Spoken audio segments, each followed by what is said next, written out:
Welcome to Penrose Learning, where we make understanding easy. You begin by preparing the essentials.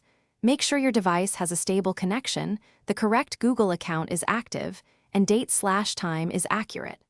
Once done, update Google Calendar and Google Play services so you're not troubleshooting an old bug. Next, grant calendar permission and enable background data. Make sure battery optimization won't block sync. These steps prime the system so the main fix, removing and re-adding your Google account, can run cleanly and reliably. You now perform the core action. Remove the Google account from Settings Accounts Google. This severs the broken sync state.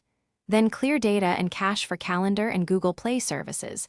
That wipes stale tokens and corrupted local databases.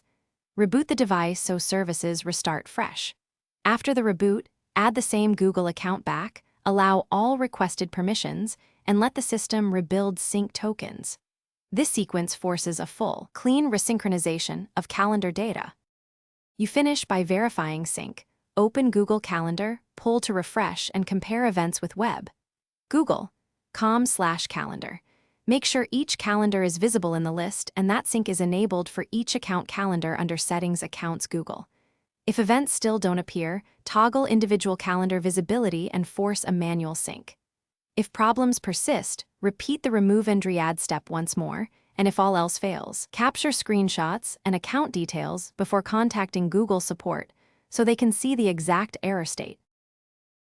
Thanks for watching. If this was helpful, leave a like and consider subscribing. See you next time.